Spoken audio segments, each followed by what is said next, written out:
Hello everybody, welcome back to my channel. I'm Cameron. Today, I'm going to be previewing the 2017 MLS season for the New England Revolution. The MLS season started last night with Portland Timbers hosting Minnesota United, but tonight, the New England Revolution will take on Colorado to begin their season. I'm going to go through all the positions and even talk about the schedule a little bit, and there'll be a little more coming later as I'm going to some of the games this season, including the home opener next week, which again I'll talk to you when I get to the schedule. First, we'll start with the goalkeeping situation in New England. The first and the biggest talking point is Bobby Shuttleworth. He was traded to Minnesota United for Femi Hollinger-Jansen earlier this offseason, which was a big trade, as the Reds had 4 goalkeepers originally, but now they're down to 3. Matt Turner, Brad Knighton, and Cody Cropper. Cropper is likely to be the #1 goalie on opening day, as the 23-year-old former youth U.S. international did very well in his only appearance with the Revolution last year, and is also a younger goalie compared to last year's primary starter, Brad Knighton, who had lost starts with Bobby Shuttleworth as well.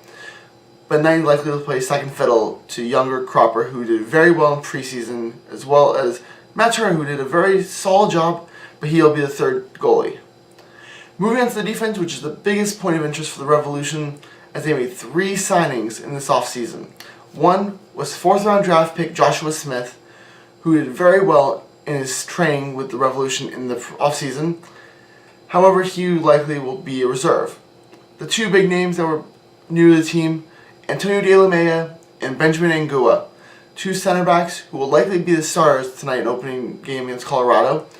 Both very good players who did very well in the last preseason game against the Red Bulls.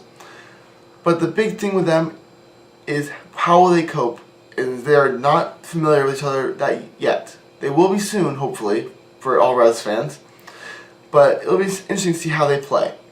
On the fullbacks, Chris Tierney, left back, starter again, Andrew Farrell with the right back, no doubt. Only change is Donnie Smith, former midfielder.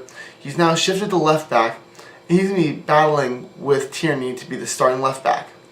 Also, London Woodbury and Javon Watson, they should get some time as reserves after good years last year, but they're going to be in reserve again against De La Maya and Angua.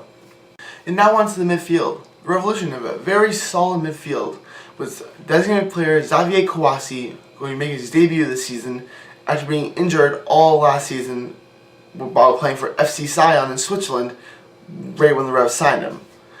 He'll be getting a lot of work at CDM role. However, at least 2 midfield positions, as the Revs like to do the 4-4-2 diamond. So the other 2 central midfielders on the wide part of the diamond are going to make up between Scott Caldwell, who is a very solid CDM last year, very good passing, and one of the best players on the team, who's very underrated. There's also Diego Fagundes, the young Uruguayan, who's done a very good job, very skillful on the ball for the Revolution in his few years here. There's also the MVP from last year, Kellen Rowe, who is probably one of the most underrated players in all of MLS. And he is, no doubt, in my opinion, a starter. In my opinion, I think Caldwell and Rowe should be starting, with Fagundes also getting a lot of time in. Because Kouassi's not yet full fitness, he can switch over. Caldwell can play CDM, Kouassi can go on the bench, Fagundes and Rowe can play those wide midfield roles. However, also in the midfield, the Revolution do have Zachary Erbo, who is injured at the moment, but he will be back by the end of the season, hopefully, as well as Daigo Kobayashi, who was a very good super sub last year. Both of them should get some time in midfield as reserves. And moving up top to the most important part of most teams for scoring goals, and it's the forwards. The Revs have a very solid team. The 3 best players, by far, Juan Agudelo, Kai Kamara, Lee Nguyen. Those 3 form a little triangle up top that is amazing in the 6-2 win over Kansas City in the preseason, and they've done really well. They got together at the end of last season, started playing really well. That's why the Revs ended 5-2 in the last 7 games, even though they missed the playoffs. Those 3 will likely start. Based on the preseason, Nguyen and Kamara will be the 2 that are starting as attackers, with Agudelo pointing the diamond, which is a really interesting position for him as he's normally a striker. But Nguyen is going to move up to that forward and Agudelo's going to drop back a bit, but they can easily interchange in that role. Also, as good reserves for the forwards are Femi Hollinger-Jansen, who was part of the Revolution last year, a very good player, fan favorite, rookie last year with the Revs.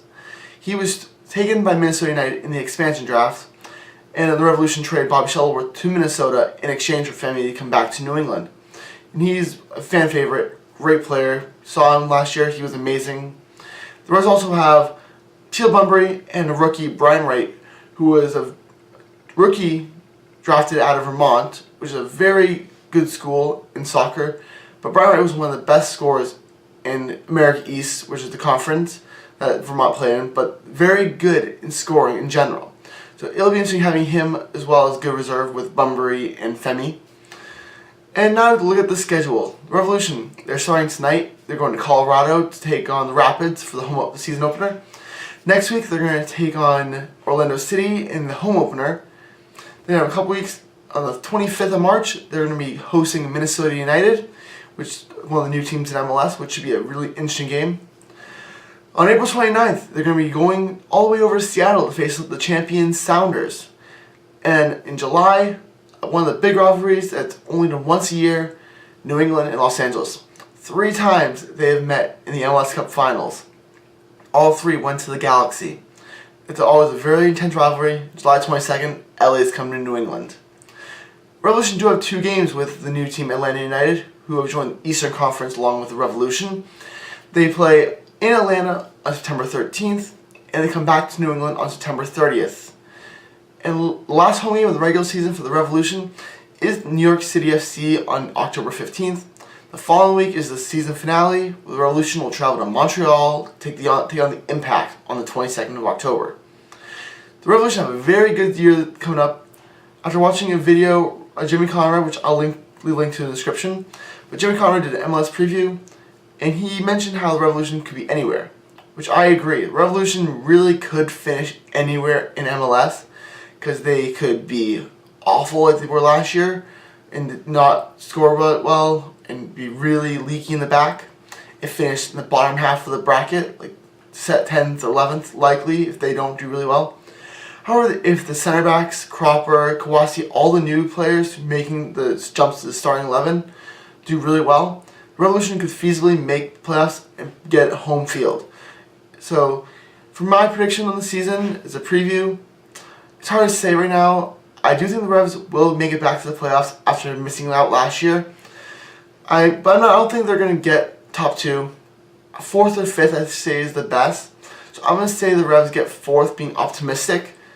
But they really could finish anywhere this year.